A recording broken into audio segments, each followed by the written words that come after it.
بہت اعلیٰ تلمی استعمال کی ہے۔ آپ بتانا یہ چاہتے ہیں کہ جب ابراہیم علیہ السلام نے ہوش سنبھالا تو ہر طرف شرک ہی شرک تھا۔ نمرود بادشاہ خدا بن کے بیٹھا ہوا تھا۔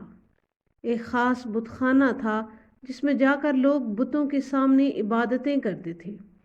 خود ابراہیم علیہ السلام کے اپنے گھر میں بت تراشے جاتے تھے اور ابراہیم علیہ السلام کو انہیں فروخت کرنے پر مجبور کیا جاتا تھا، مگر ابراہیم علیہ السلام نے اکیلے اعلان حق کیا۔ آپ نمرود کی مخالفت، قوم کی مخالفت، حتیٰ کہ گھر والوں کی مخالفت کے باوجود اللہ کی توحید بیان کرتے رہے۔ اس مشن سے ہٹانے کے لیے آپ کو آگ میں پھینک دیا گیا، مگر آپ اللہ تعالیٰ کی توحید کا پرچار کرنے سے باز نہ آئے۔ کاش آج بھی ہم ابراہیم علیہ السلام کی پیروی کرتے ہوئے ہر قسم کی مخالفت کی پرواہ کیے بغیر اللہ تعالیٰ کی توحید کا پرچار کریں۔ شعر نمبر 3 دیکھ لیتے ہیں۔ کیا ہے تو نے متاع غرور کا سودا، کیا ہے تو نے متاع غرور کا سودا، فریب زود و زیاں لا الہ الا اللہ۔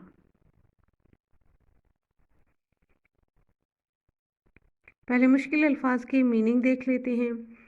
متاع غرور، متاع کا میننگ ہوتا ہے دولت، متاع دولت۔ سودا، سودا مین کاروبار۔ فریب دھوکہ۔ سود و زیاں نفع و نقصان۔ آئیے اب اس کی تشریح کر لیتے ہیں۔ شاعر کہتا ہے کہ اے انسان، تجھے دنیا کے نفع و نقصان کے علاوہ کوئی چیز ہی نظر نہیں آتی۔ تو نے دنیا ہی کو سب کچھ سمجھ لیا ہے اور اس دنیا کو حاصل کرنے کی فکر میں تو دھوکے اور فریب کی تجارت کر رہا ہے، حالانکہ یہ دنیا بذات خود ایک بہت بڑا دھوکہ ہے۔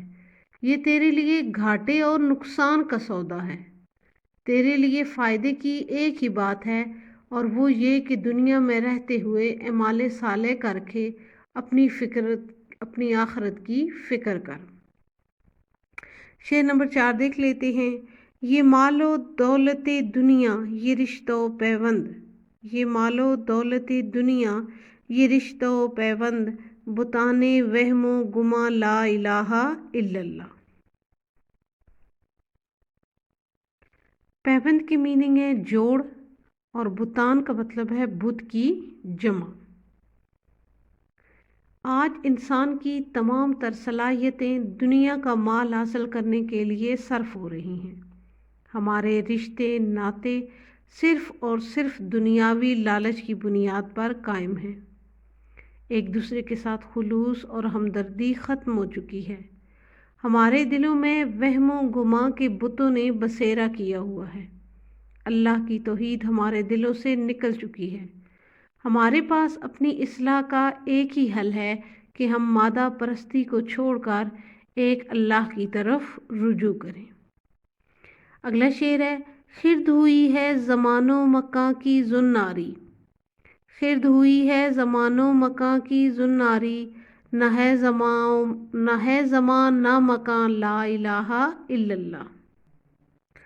زناری کی میننگ ہے کافر، توہم پرست۔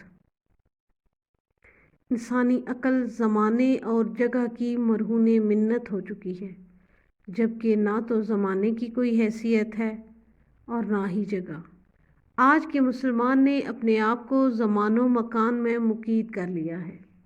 اس نے مذہب پر دنیا کو ترجیح دے رکھی ہے، اس نے مذہب کو اپنی خواہشات کے تابع کر لیا ہے۔ اللہ تعالیٰ کے ہاں ان تمام دنیاوی و مادی چیزوں کی کوئی حیثیت نہیں۔ شاعر ہمیں اس شعر میں دنیا پرستی کی بجائے روحانیت کا درس دے رہا ہے۔ شعر نمبر 6 ہے۔ یہ نغمہ فصل گل و لالہ کا نہیں پابند، یہ نغمہ فصل گل و لالہ کا نہیں پابند، بہار ہو کہ خزاں لا الہ الا اللہ۔ اس میں شاعر کہتا ہے کہ اے انسان، اللہ تعالیٰ نے تجھے اپنی بندگی کے لیے پیدا کیا ہے، اس لیے انسان تو خوشحال ہو یا تنگ دست، خوشی میں ہو یا غمی میں، دکھ میں ہو یا سکھ میں، تجھے ہر حال میں اور ہر گھڑی اللہ تعالیٰ کی عبادت کرنی پڑے گی، اس سے وحدہ لا شریک اور لا الہ ماننا پڑے گا۔ اور آخری شعر ہے، اگرچہ بت ہیں جماعت کی آستینوں میں، اگرچہ بت ہیں جماعت کی آستینوں میں، مجھے ہے حکم اذاں لا الہ الا اللہ۔ اس شعر میں علامہ محمد اقبال کہتے ہیں، اے مسلمان، حالات جتنے خراب ہوں، تجھے ہر حال میں توحید کا اعلان کرنا ہی پڑے گا۔ رسول کریم صلی اللہ علیہ وآلہ وسلم نے جب اعلان نبوت کیا تو دنیا کے کسی کونے میں بھی اللہ تعالیٰ کی عبادت کرنے والا کوئی شخص موجود نہ تھا۔